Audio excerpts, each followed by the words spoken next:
I'm seeing all over the place. You've got Michigan fans attacking Ohio State's advances in the transfer portal. And Ohio State fans, of course, attacking Michigan fans to a certain extent to say, hey, you're just mad because we're just going to pass you on by it again. Okay. I actually commented to a post that an Ohio State fan put on Facebook. So one of the drawbacks to what I do, and this light is way too, we had a light issue here the other night that I've yet to correct. So our lighting has been pretty bad, but it doesn't have to be glowing in my face. So one of the drawbacks in doing what I'm doing is that I'm on social media looking at what is about 97.4% garbage, something like that. Maybe not quite that high. Maybe it's 95.6, something like that. And so I, in particular, to better promote the shows, I've joined about 40 or 50 Facebook groups. Fortunately, I've joined these on my Voice of College Football Facebook account and not my personal Facebook account, because there's no way I could go on Facebook as myself, my own personal account, and have to look at this rubbish all the time. So I've got to be in my Facebook account from the Voice of College Football to see all these 40 or 50 groups that I've joined. And I have no interest in joining these groups. I have no interest in reading what they have to say, because again, almost all of it is just complete nonsense, garbage, a bunch of people that don't know anything. So, but the reason I'm belonging to all these groups is because I want to promote the show. So I belong to about 4 or 5 Michigan Facebook groups, and 4 or 5 Ohio State, and 4 or 5 Miami, and 4 and 5 Iowa, etc. And then I will post and let them know that we've got shows. So I see an Ohio State fan who posted one of my favorite terms of modern day social media presence is the term facts. People state opinion, and then they're trying to convince us of its relevancy by stating facts. And people in our generation, I guess I got to include myself in this generation. I don't know which generation I'm from. I guess most people identify their generation as to when they're like in high school. So I'm obviously not part of this generation. But I'm still here and breathing and alive and doing well. So I'm here to take it in. And what I find funny is that so this particular Ohio State fan was spewing on about how great Ohio State's moves are, which they seem to be formidable. That's for sure. They're all good moves. I approve of all of them. But that Michigan was scared in 2020 to play Ohio State, and that Michigan, of course, cheated, and Michigan, all the reasons why Ohio State lost the last 3 years. And then now it's facts that Ohio State is once again going to take over this rivalry. Okay. Well, first of all, I had to inform the individual. Notice I'm doing my best. I'm doing really well with eliminating certain name calling out of my delivery, out of my communication. So it doesn't please me to do that, but I'm just a little bit better of a person for it. So I just let them know that in this day and age, we've lost a true definition, the definition, and a perspective on a lot of things. But 2 terms in particular have been completely lost on a lot of people. One would be the definition of the word facts, and then the other word would be truth. People no longer understand truth, nor do they understand what the word facts mean. So I had to educate them just a little bit there. And then that that then typically spurs on some kind of gif that's supposed to embarrass, in this case, me, which is obviously anybody can throw up a gif.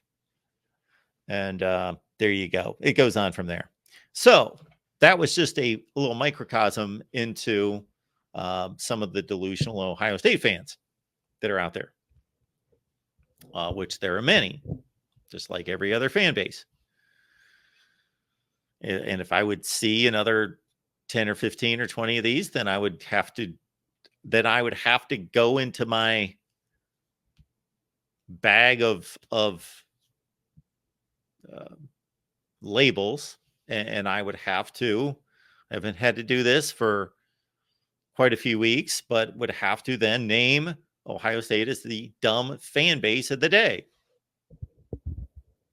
But I'm staying off social media to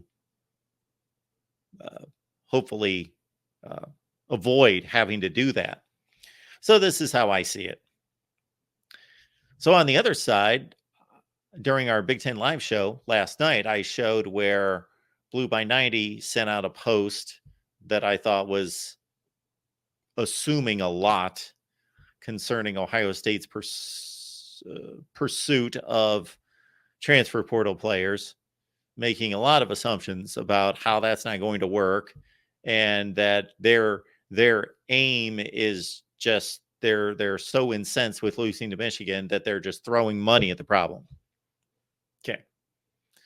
Part of that might be true, but a lot of it is very flawed in that thinking for a number of reasons. So we're not talking about a program in Ohio State that has been some fledgling program just trying to make it, or has been a program, let's say like Miami or Texas prior to this past season, that has money, resources, and all things going for it, but can't get out of its own way and win. So we're talking about a football program that pre-transfer portal and NIL was doing just fine. And so in the previous world was doing just fine. In the time that we've experienced now, 2, 3, 4 years of the transfer portal era, again, doing just fine, but Michigan has done better.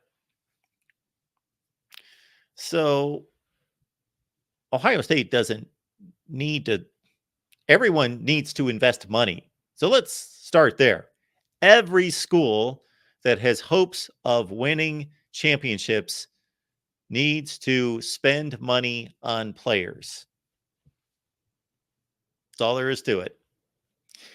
Now, we have discussions and arguments at times about the nuance of that and what that looks like, that it maybe is a little bit more digestible to some fans to think that their team is attracting talent the old-fashioned way, the conventional way, by just displaying how good the football program is and by building relationships and showing off the school and all those things, and then bringing the talent in. And then they're securing those players, keeping them on the roster with financial payments, with NIL that they've earned because they have played well at the school. And that's the way it's been conducted. So that's a little more palatable for a lot of fans.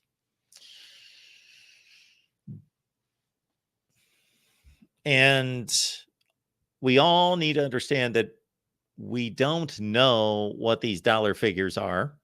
We don't know who's getting what. For the most part, some things get out there, and the reliability of some of those numbers is in question. But on some players, we do have some leaks, and we can choose to believe that or not. I don't know. I know that there are some people that cover the sport that have made engaged what type of money is required to keep what level of player at what position. For example, a big time quarterback between $1.5 and $2 million per year, for example. So I really think that both, from what I've seen on social media, which has been a lot in the last 4 or 5 days, where Ohio State and Michigan fans are really going at each other. And in the chat, I'm sure, I haven't seen hardly anything, but I'm sure in the chat as well, I'm guessing. And if you guys want to go at it on the show, please give us a call, whether that's Ohio State or Michigan fans individually that want to ask me questions and bring up this topic, and we can carry this through. Or if you would like to jump on together, we can certainly, I will play moderator. But I'm finding it ridiculous from both sides. I'm finding both sides to be at fault and both sides to be highly inaccurate, or highly flawed would be a better term, in their analysis of the situation. Highly flawed in the defense of their team and in the criticism and targeting of their rival.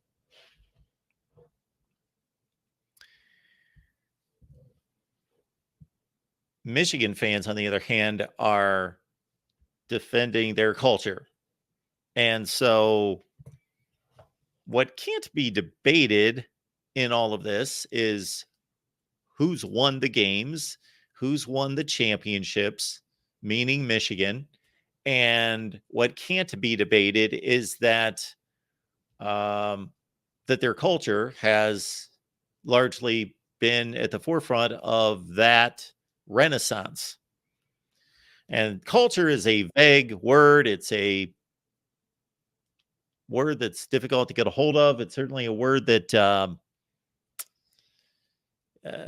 is talked about in corporations and organizations. And I think we all have a different idea or thought about what it means, what it is.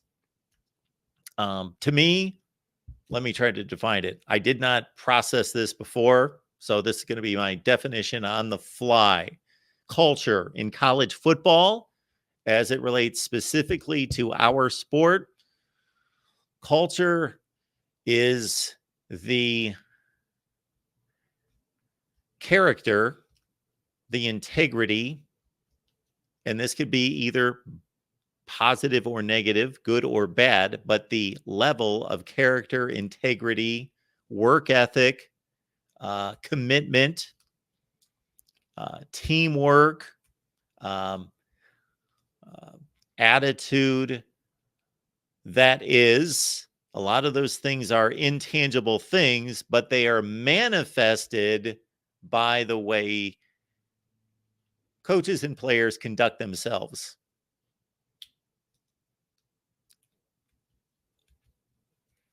And Michigan has every right and reason to say that they have mastered culture over the last 3 years. Absolutely. I would not argue that for two different reasons. Number one, I've got nothing to argue against it. And number two, even if I did, it would be foolish to, because I would be grasping at straws or speculating. All right. However, Michigan fans, if they're going to be fair, shouldn't really attack Ohio State's culture, because nothing's proven to be wrong with Ohio State's culture. We just know that Michigan's culture is in a good place. That doesn't mean Ohio State's culture is in a bad place.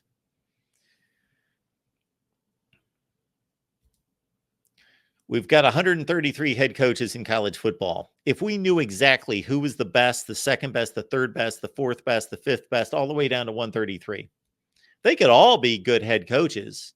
Or we could have 10 great head coaches, and the next 40 are good, and the next 30 are decent, and on down the line.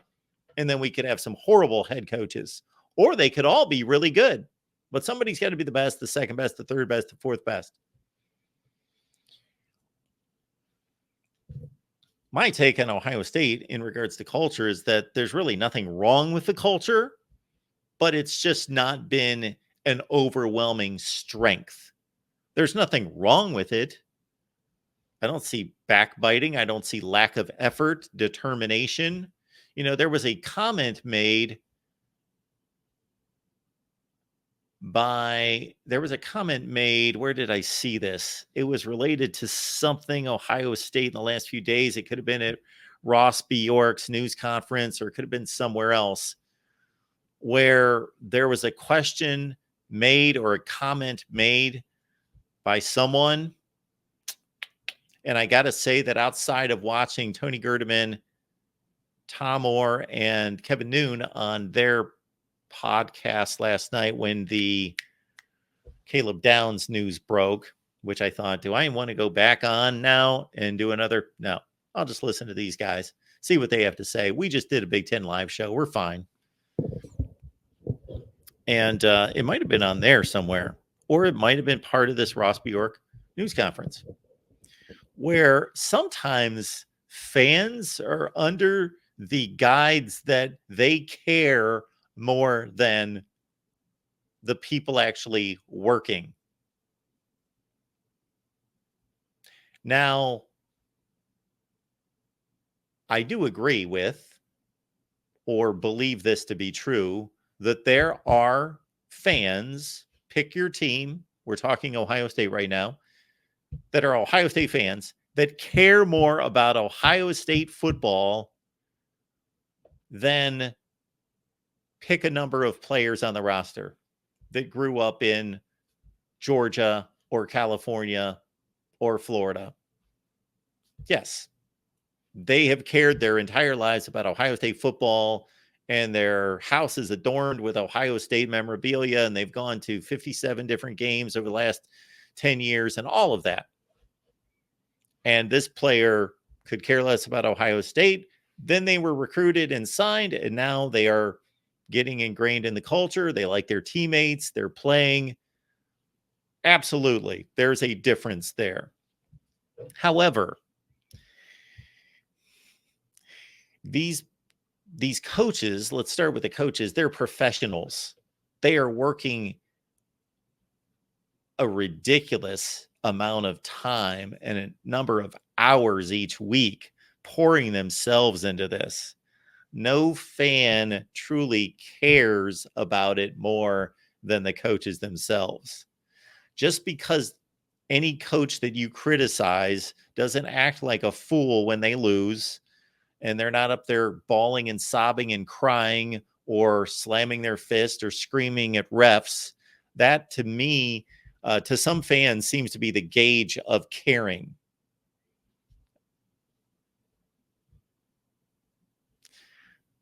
That also seems to be a lot of people's gauge of passion. That when they see a player score a touchdown and they do a backflip and they go crazy, or they make a big play and they're standing over the guy and going crazy and jumping up and down and all of that, that they have passion. Or if they lose, they're throwing their helmet and they're crying and all of that. They have passion. Now, that could be an indication of it, but that doesn't prove a whole lot to me. All that proves is that they're emotional. They're emotional. There's a difference between being emotional and being committed and passionate about something.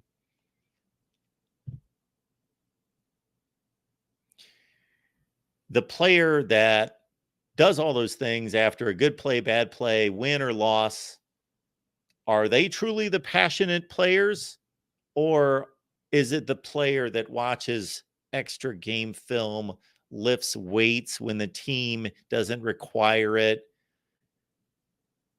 helps out a teammate to learn a portion of the playbook or a new defensive scheme, shows up at practice early, shows at team meetings early, participates, doesn't fall asleep? That is true passion and commitment to somebody's somebody's occupation, let's say. So I have seen all sorts of Ohio State and Michigan posts about this very matter because Michigan is the champion, 3-time Big Ten champion, and the national champion.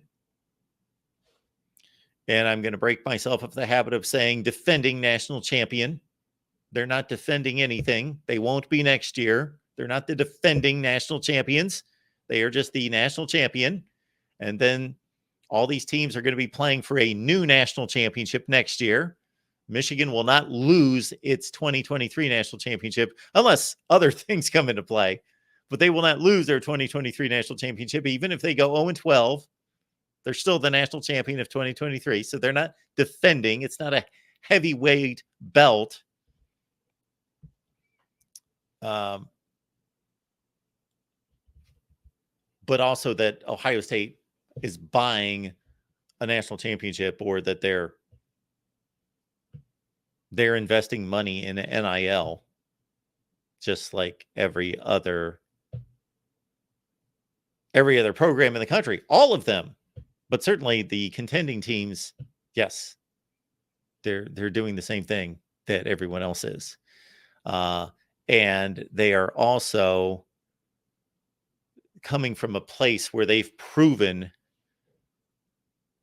to build an elite program through high school recruiting. So yes, they've added a few pieces here and there. They've added a quarterback, a running back, a safety, okay, an offensive lineman. That those 4 guys should all start and be major impact players. But and Ohio State's done a remarkable job in recruiting again this cycle. And does that have anything to do with NIL? Yes, it does. Just like every other team in the country. Yes, it does have something to do with NIL. However, Ohio State should probably be the last school in the country, along with Georgia and Alabama, that should be attacked for succeeding only because of NIL. Because who was succeeding before NIL? Has anything changed? No, nothing's changed. Nothing has changed. Ohio State is acquiring top-level athletes because the brand and because of the ability to turn them into professionals. NFL players has been proven year after year after year after year after year. And now on top of that, there is a NIL opportunity, and there is a competition for dollar signs.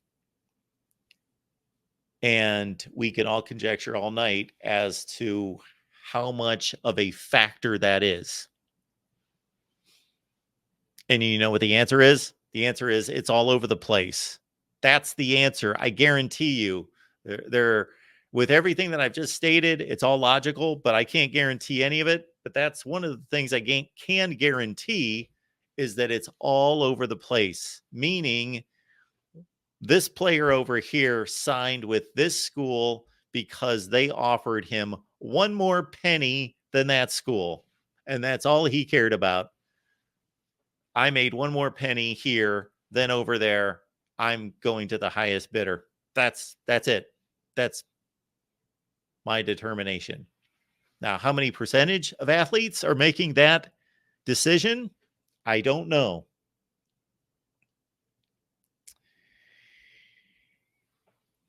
I got to think that most of them are making a combination decision. Hopefully, if their parents have taught them anything and are intervening and having discussions with them and helping them with that decision, then they're taking into consideration, yes, I'm going to make $100,000 here and I'm going to make $85,000 here. But at the $85,000 school, that could change. It could be more next year. And they've produced X number of NFL players at my position over the last 5 years. And I really like where the program's headed. And I am getting a legitimate education. And I kind of like this school better. And they're really strong in this, in my major, and this, and this, and this, and this, and this, and it's closer to home, whatever. So I'm going to take X number of dollars less because other things work and fit. But again, to the player who just takes the dollar sign to the dollar, and that's the end of the decision, ask yourself, have you taken jobs where you just simply made the most money and you made $1 more here than there, so you took that job? And there is nothing wrong with that. Is it really the college football world that I love and grew up in? Nope, it's not. It's not what I want, but it's fair, it's understandable, and it's their lives. It is their lives and their decisions.